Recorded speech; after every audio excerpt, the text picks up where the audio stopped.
Hello, dear English-speaking followers and friends of all the world speaking English.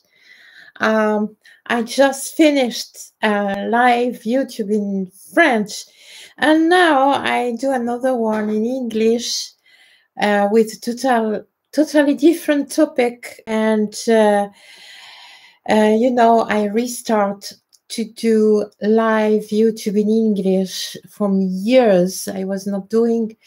So I started last month, and it will be a live YouTube each first Saturday and last Saturday of the month in English at the same time. So I'm happy to see that there are some people because I have a lot of people in France, in French, and on my YouTube live in French. But I'm starting again to do my English speaking lives in English. So I have only a few people. So I really appreciate when you do a comment or put a like on my video. So I am preparing my tablet to see your comments, if there are comments. Okay. Okay, that's good. I see everything. So we are 9 people. Thank you to be there. Hello, Claudie. Hello, Dominique. Dominique is our moderator tonight. And hello, Greg. I know it is the morning in some states, you know. Hello, Alessio. Hello, Madhu. And we will start. This topic is very special. But, you know, I had a very big day because from 7 a.m. I was working. Oh, thank you for your help, Greg. Thank you. Thank you a lot. Thank you. I had a lot of work today from 7 a.m. French time, Egyptian time, because, you know, it was a great parade, the Golden Parade in Cairo today, a fantastic parade. So I am sure you could, you have seen that because the link is everywhere to see the complete parade in Cairo. Tonight for us is the night. Now it's 11 p.m. for me. And it was a very fantastic parade. I did a live this morning in French to explain to the French people everything they needed in order to see the parade of tonight quite well and understanding everything. But tomorrow, Sunday, I will do a YouTube video, not live. I will take all the most beautiful part of this Golden Parade in Cairo, of all the mummies coming to the other museum from Tahrir. I will do a special video about that, so you will be able to see it in English, in French, in whatever. So I'm so happy to be with you. Hello, Abdelmegid. Hello, Alexandre. Yes, it was very emotional, very beautiful, wonderful. You know, all the chants they did was in ancient Egyptian. So it's just magnificent, really magnificent. And a lot of details, the dancers, everything was very nice. Thank you, Catherine. And, well, after that, this big day, this fantastic parade in Cairo. Hello, Davy. Happy to see you, my friend there. Hello. So, Joe, hello. This is my English live. Ça, c'est mon live en anglais. J'ai fait un live en français juste avant, à 8h30. Tu peux le voir sur mon YouTube. Sorry. I just speak about some people maybe lost in the English live I do, because I did the French one before. So I explain And we will go now with our topic, our fantastic topic, very special topic, very interesting one indeed, because so bizarre for some people, you know. Hello, Joe. So, the Antediluvian hieroglyphics of Hermes taught Tehuti. Do they exist? That is the question. To answer such a question, and as interesting and as an hazardous one, it seems at first sight like this one. It seems at first sight to be a vast and mad question, but the translation into Arabic found in Cairo only in 1805 and dating from about the year 980 of a still more ancient mysterious book will maybe allow us to begin to answer to this question. In the first place, this Arabic translation of such an interesting work has completely escaped, among other rare and most secretive books, to the 167 scholars of Bonaparte, Napoleon, settled in Cairo during the expedition of Egypt, which was, I remember to you, from 1798 to 1801 in Egypt.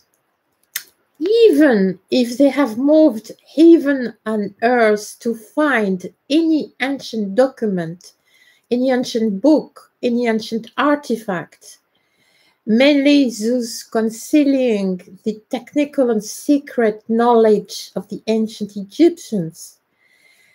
And this book deals with 80 very ancient or unknown alphabets and even antediluvian ones. In any way, admitted as such at the time of the writing of the book, and enlightens us on unpublished hieroglyphics that will come from Hermes itself. What a program, you know, from Hermes itself. That is why today I am going to talk about the Antediluvian hieroglyphics of Hermes taught. So, hello Francine. Good evening, Chris.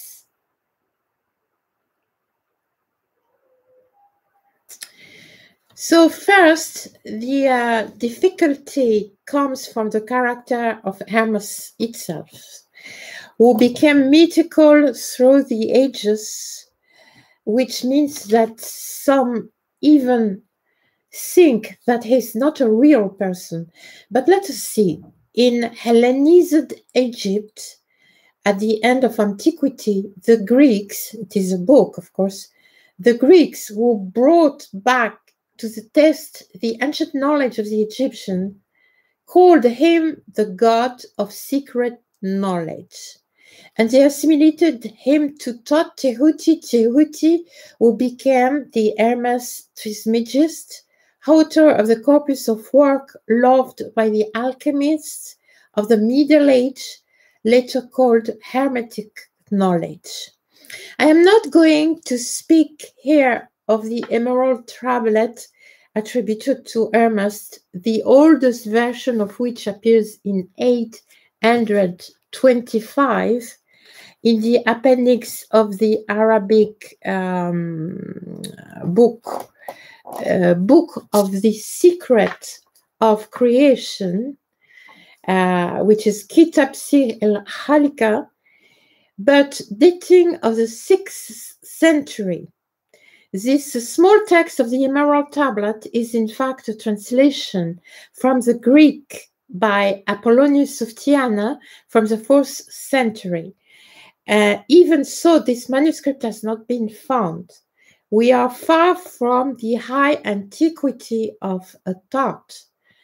It is more a work that appeared in the Hellenistic Egypt, in the Ptolemaic Egypt, mainly composed of alchemical, medicinal, astrological, and magical knowledge, and in any way in copies no older than the 3rd century before Christ.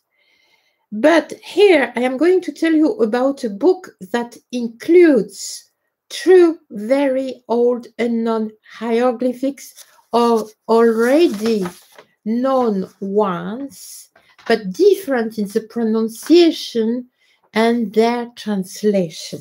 You know, I am, for those that are not knowing me, I am in Egypt for more than 25 years.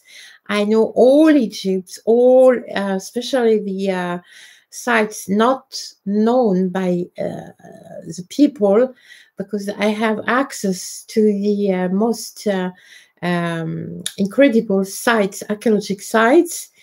And I wrote a lot in French, and I did a lot of interviews also in English 10 years ago in many American radios and in many university in England. Also, I made lectures, and I'm speaking many languages because I studied the hieroglyphics in the university in the Sorbonne, and all other languages as Sanskrit and many other ancient writings and languages. So I am very, very concerned by the translation, because there are a lot of problems in the translation of the ancient texts in French, in English, in German, but it's better in English, because we have in English many very ancient translators who they were very good indeed. As a reminder for the Romans, Hermes is associated with Mercury and the Egyptian thought. Cicero, the famous Roman statesman and Latin author, 106 and before Christ, writes, I am quoting, he took refuge in Egypt and gave the Egyptians their laws and the alphabet they call him Thoth, by which they also designate the first months of the year. The great French professor and historian Antoine Fèvre, I will show you Antoine Fèvre in picture, because it's good to show the people of the past, because they did some very, very good work, you know. And okay, this is Antoine Fèvre.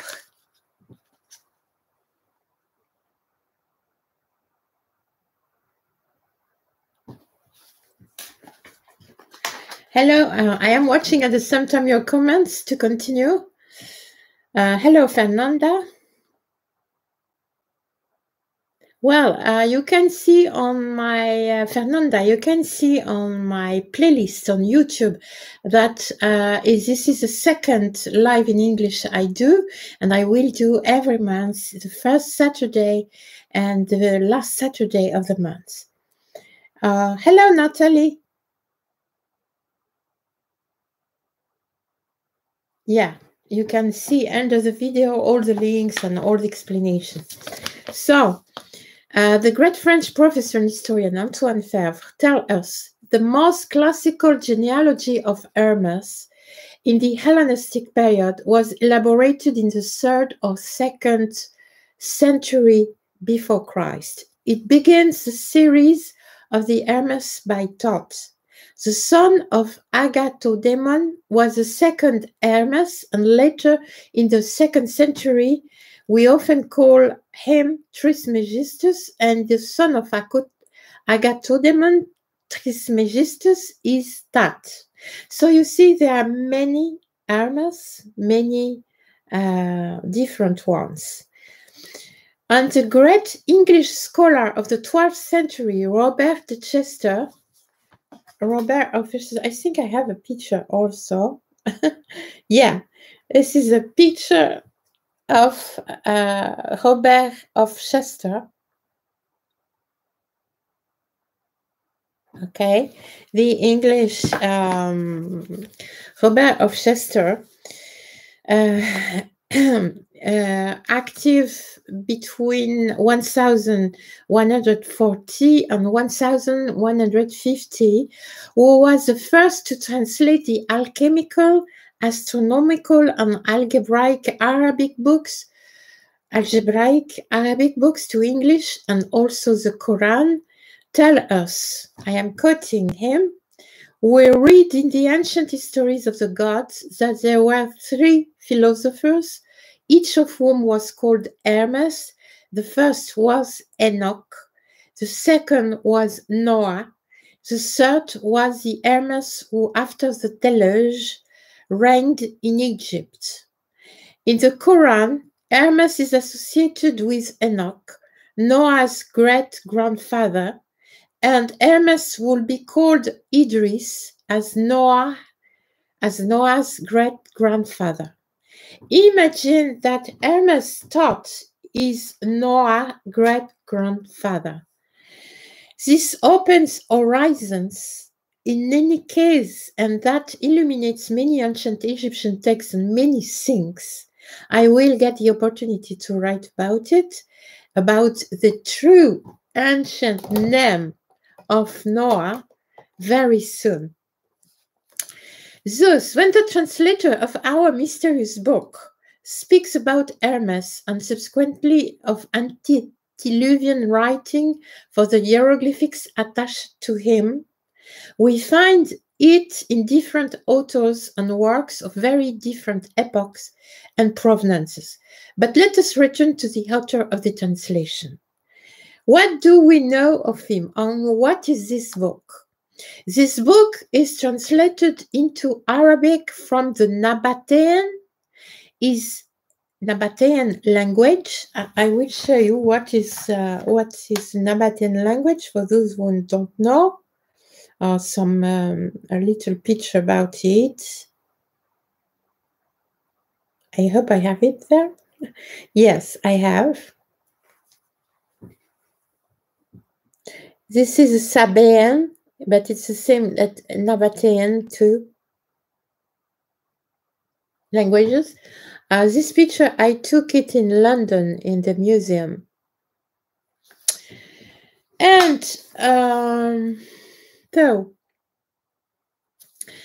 this book translated into Arabic from the Nabataean is entitled Kitab Shawq al-Mustaham, Complete Knowledge if Awaited from the Secret Alphabet, and give a translation of some unknown Egyptian hieroglyphics. It speaks of their origin and of several other alphabets, more or less unknown. The translation of this book, which had escaped to the scholars of Napoleon in Egypt, was in Egypt and made appearance in Turkey, and seems to have been known in Europe in earlier times. The only existing English translation dating from 1806 is far from being as good as that of the Arabic version, which was the first translation and which I relied on. I always insist in every interview I do on the importance of consulting the Arabic texts of the Middle Ages, especially in Egypt, which are useful to explain many questions in Egyptology. In a natural way, the Arabs of Egypt had studied the same question we have still today about the ancient Egyptians and had at their disposal many copies, translations, etc., of very ancient texts that no longer exist. But in the West, we always tend to despise these texts, saying, to summarize, that they are pure imagination, well before our own discoveries, the basis of our medicine, astronomy, algebra, etc., were there in their texts. I could say the same thing moreover for the ancient Egyptian texts, which are often translated as if these people had no or almost no knowledge. The author of this book, Ibn Washiyah or Ibn Washih, according to the text, lived at the time of the Umayyad Caliph, Abdel Malik ibn Marwan, for whom he worked. The Umayyads, who built Fostat in Egypt, the first district of Cairo, and installed a great cultural peace between Christians and Muslims in Andalusia for hundreds of years. He was born in the present Iraq, but worked for this caliph in Cairo and was charged with translating into Arabic the ancient Nabataean texts of value. His mother was a Nabataean and he was a Sufi. He also knew the Aramaic language perfectly. I'm watching the comments.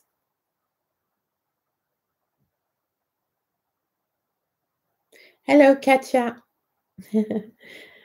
Well, I continue. So I am speaking about the author of this very strange book. He also knew the Aramaic language perfectly. The Nabataeans were on the border of Syria, north of the Arabian Peninsula, bordering the Euphrates, as far as Damascus at certain epochs, and bordering on the northern part, the Red Sea. The capital being Petra in Jordan today.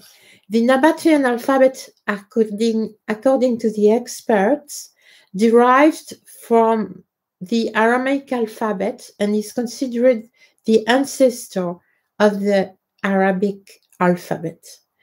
He is also known that he translated a book named Sidrat el-Muntani, The Tree of Paradise, and another more famous, a treaty named Nabataean Agriculture, Filahat el-Nabataeya, in which we are told exciting things very affirmatively, that the Sabaeans lived long before Adam and Eve on Earth and would originate from India.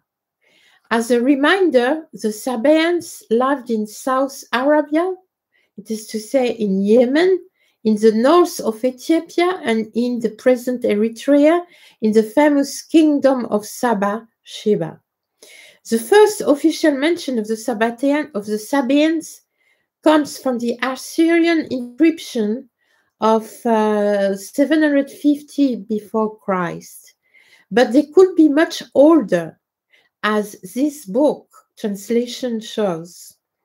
I will speak one day about the Sheba Sphinxes, because in the Saba kingdom you have also sphinxes.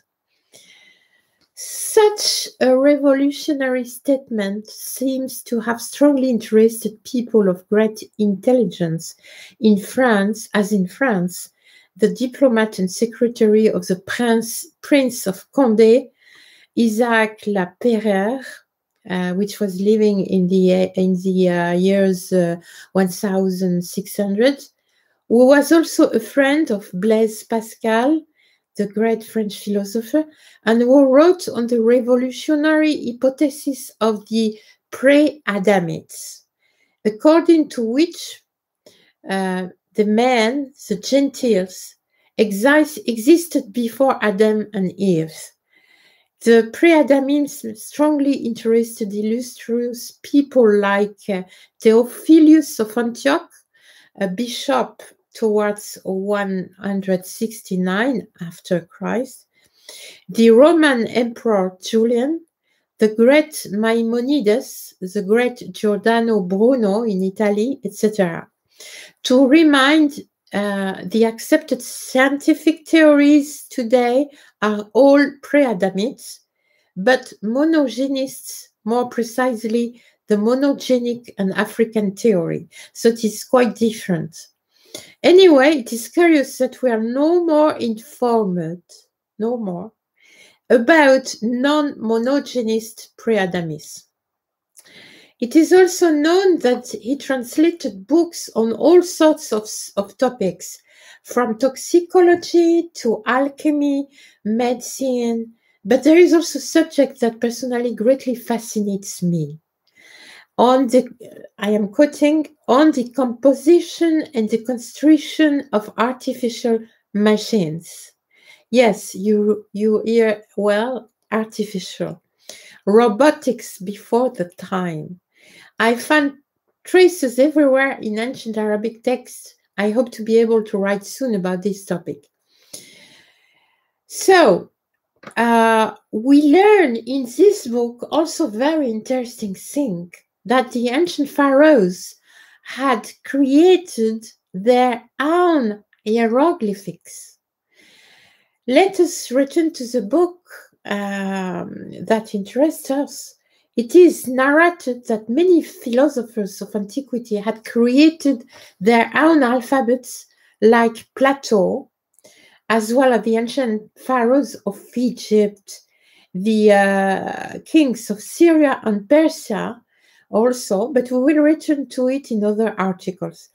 We are told that these kings had created, I am quoting, created their alphabets with their own understanding, so that the sons of wisdom only could have access to it, because, I'm quoting, they understood the secrets of nature. Others followed the rules of geometry only to encrypt their writings. They had developed a sophisticated encryption system in case their messengers were intercepted. So this book relates also that several Antediluvian alphabets were preserved by the Nabataeans and Sabaeans, including an alphabet named Shim, whose sentences were written on clay, then cooked and found hidden within the very structures of potteries. He also said that Hermes alphabet was used by the pharaohs who, I am quoting, knew this antediluvian provenance and used it in the liturgy of the temple. So you imagine how important was that.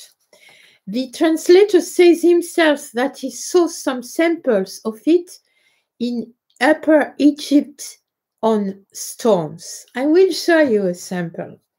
But first I have to continue. I just look at the comments.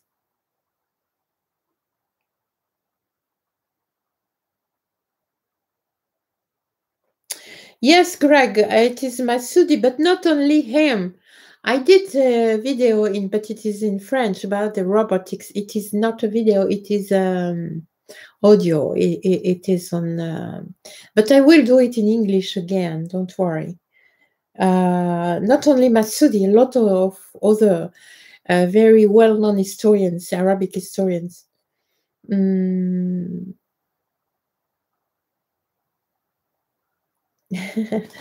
Well, I continue.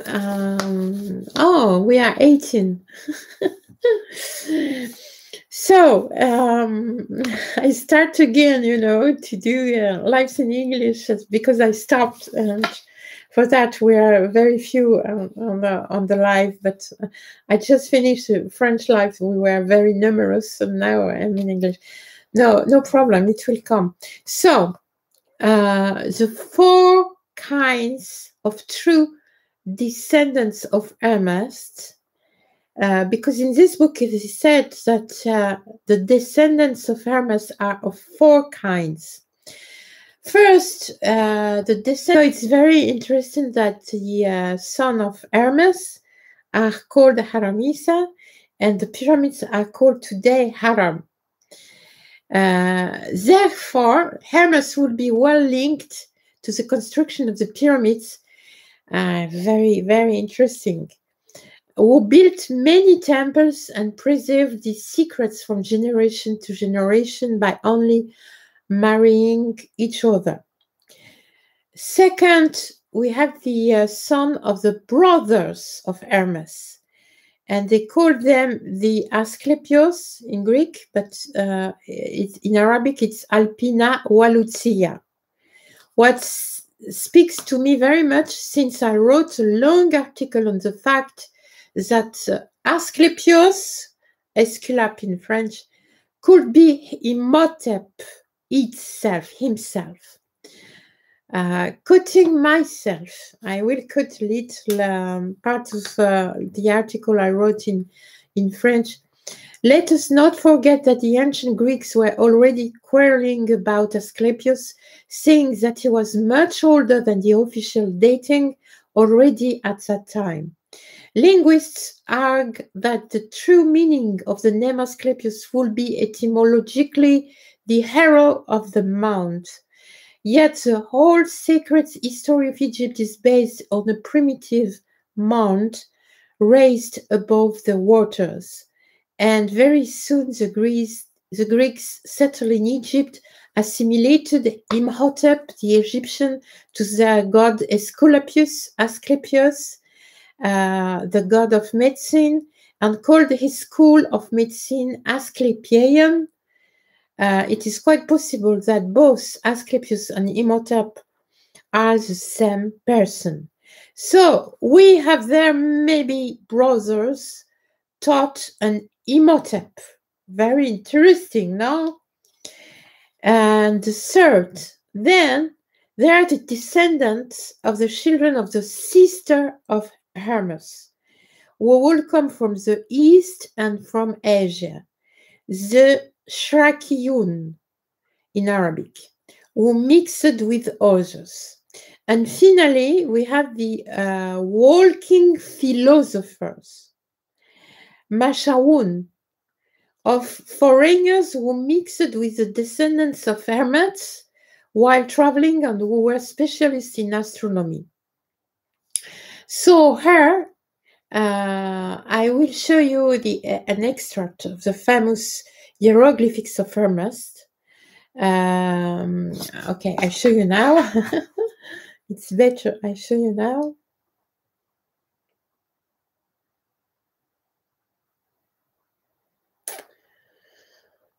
So there we have some samples.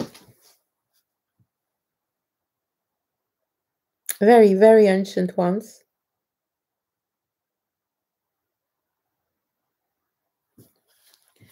And I show you another one.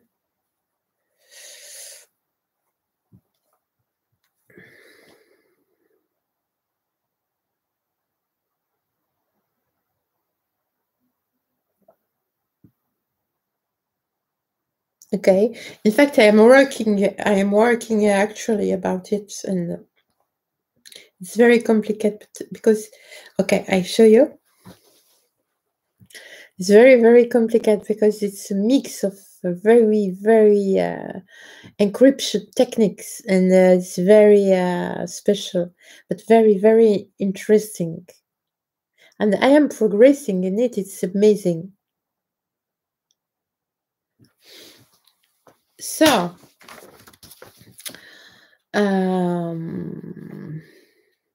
what we can observe is that some are unknown by us, but for others of these hieroglyphics, we already know them, but they indicate pronunciation. The indicated pronunciation, is different of what we know. That, for me, gives us a grid of sound encryption that can deliver another level of translation, a hidden meaning. This requires a long and thorough study, but in my opinion, in spite of Western disdain and Greco-Latin deformations, can lead us to very interesting reading grids. More works in perspective. Here, just to give you an idea, two of the hieroglyphs of the list we already know, with in white the accepted classical pronunciation. I show you again, I already show you, but and in yellow that proposed by this book, and they are totally different. So you see, in white, it is the normal classical pronunciation, and in yellow, it is a pronunciation that the book is showing for the sign you see in red. So it's a lot of work. We're in a totally different alphabet.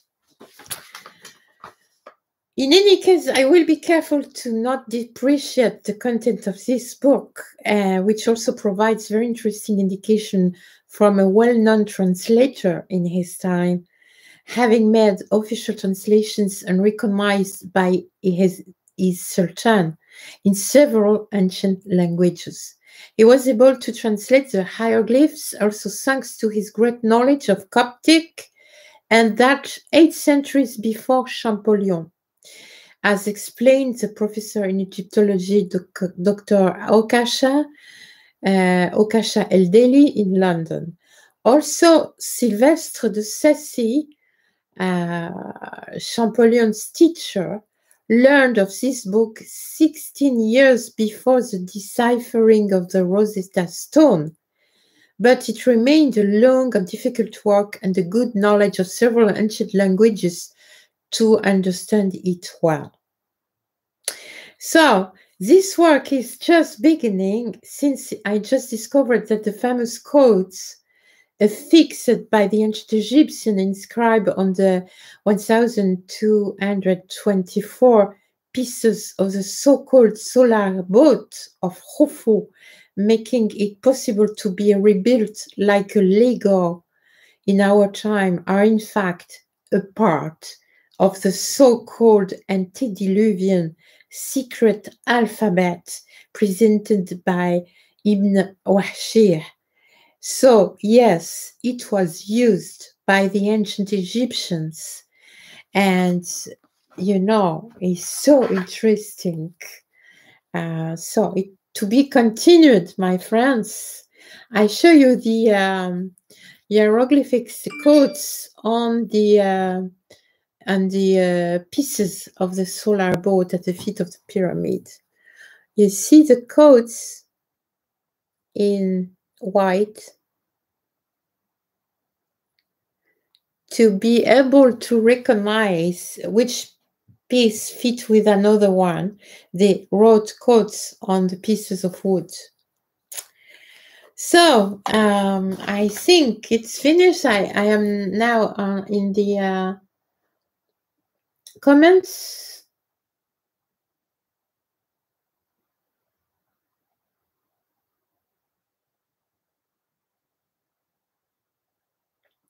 Zikidan, yes, I think Plato talked a little about it, but he just mentioned it.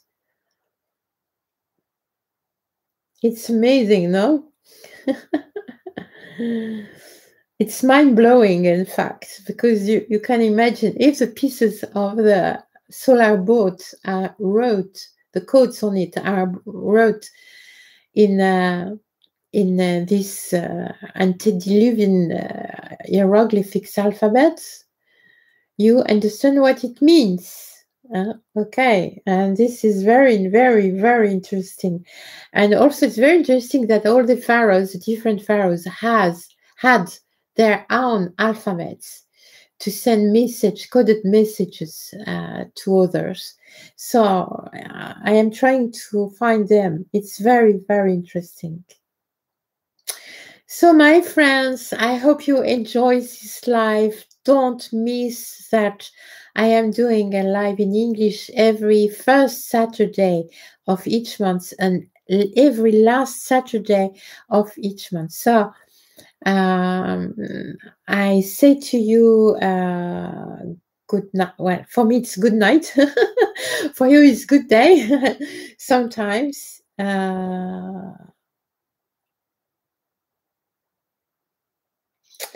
And oh, I have a question now. Do you think this is the alphabet they use for encryption on the Great Pyramid sandstone blocks? Yes, Alessio, it's very possible. I don't know, but it's very, very possible. Yes, the covering blocks.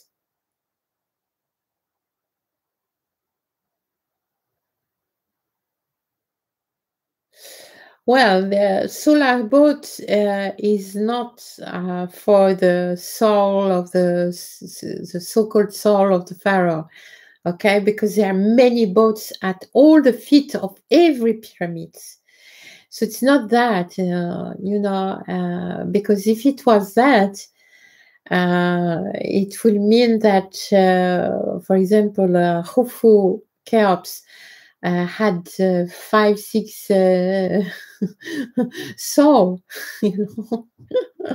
well, there are 2 main boats at the feet of Khufu, but it's not for the not at all. If I did a lot of live in French explaining this very well, I will do it in English very soon.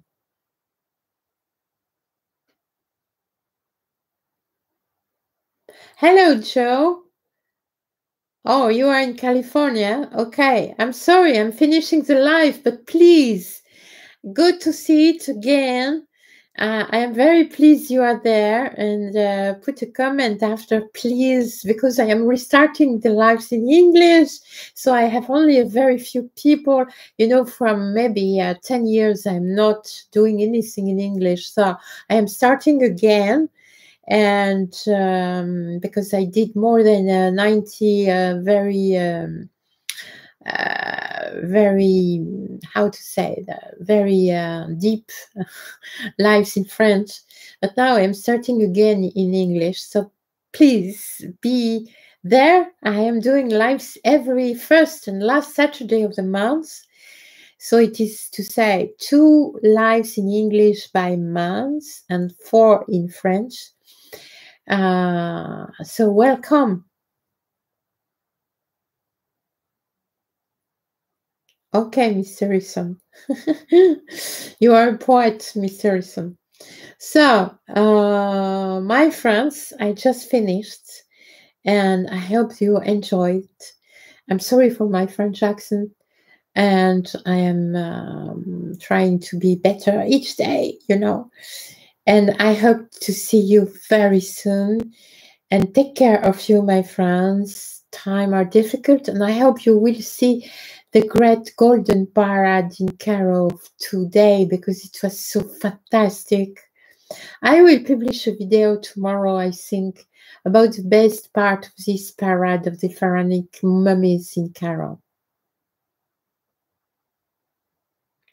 Thank you, my friend. Take care of you, and see you very soon.